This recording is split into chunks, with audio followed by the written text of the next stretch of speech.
Welcome to another video from Dr. Lock. Today we're going to be making a key for this mailbox lock here. So it was open and it was easy enough just to pull the horseshoe retaining clip here and get it off. Now I have a couple of options. I can pull this apart, or I could make a key from the number. I've been told it doesn't work, and by checking it now you can see the keys going in and out quite nicely. So what I might do is I might just have a look. Since it's in my hand, I might as well have a look and see what's going on. So I can tell to start with that cam is bent. So I'll give that a hit with a hammer. That cam is now repaired. That's it. Just straighten it up, make sure the hexagon's still going to be good, and we're good. Alright, so I'm going to put the key blank in there just to move those wafers around, just so this will slide out. And it's not wanting to do that, so I'll grab a pick and I'll give it a wiggle. Wiggle, wiggle, wiggle, wiggle, wiggle. And I'm just going to check all those wafers are actually okay. That might be why it's not actually sliding out as well. These ones are master keyed, these locks. These are a Lower and Fletcher lock, and they are master keyed. So what I'm doing now is I'm just checking that they're all straight, they're not bent, they're all spring loaded, which they are, which looks good. Now with this one here, I can put the key in and I can actually decode it like so.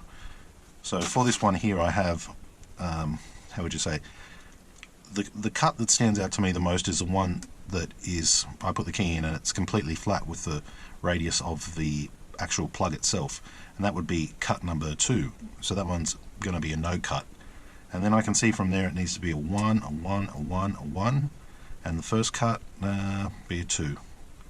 Sorry, be a 3. 3, 1, 2, 2, 2, 2, and the 1 being a no cut. So that's what it looks like there, if you can see it. Nice and easy. But what I'm going to do is, while I'm here, I'm going to check in my database and see if we get any reference for the number, because this is S960. So let's go to the key machine. So it's probably about ready now. There we go. And I'll put you here where you can see what's going on. Close, we don't want to update. Search, standard, our code, S960. Let me just double check that. Yep, that looks right. When they're all written in dimples, sometimes it can be a bit hard to see.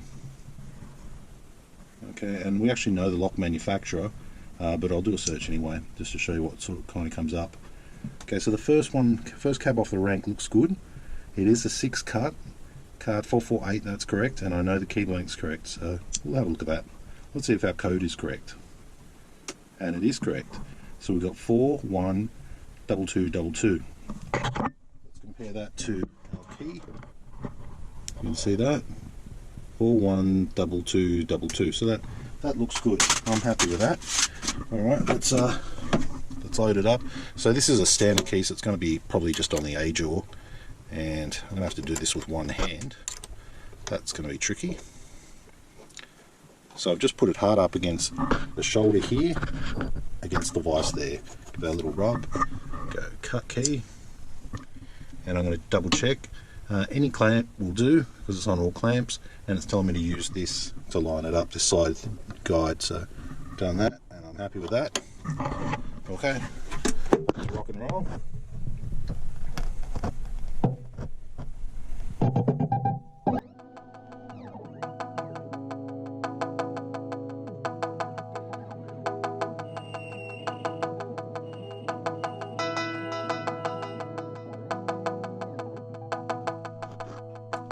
Okay, so now I have the shape of the key. I can do a couple of things. I can actually duplicate the grooves from this key onto another key. I'll just get rid of that guy. So I could use the duplicator now, which I might do, and I can turn on this one. This just saves the life of my cutter, and it also makes it a bit faster. So I can actually just put it in there like so, grab another key blank, like so, just tuck it in there. Loading a key machine with one hand takes a lot of skill, and then we need to duplicate it.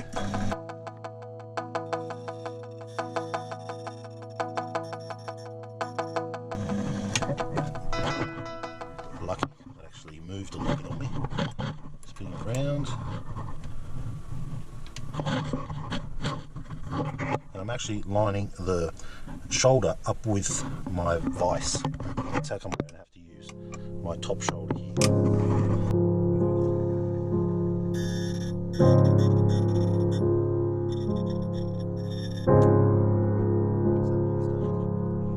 Remove that one from there, that one from there. Sorry about the camera work. And I put my duplicate in the front one, and I cut the side that I haven't cut from the code machine. So this type of procedure works good if you're using a HPC 1200. It can speed things up for you.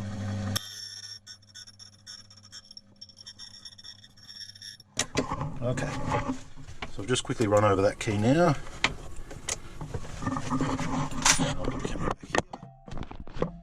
Alright, so now we have our two keys.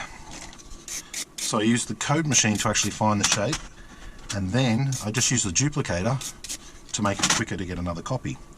So now we try it in our plug, and all of them are in there nicely. It's a double-sided key, so I'll try it on both sides, and that's good as well.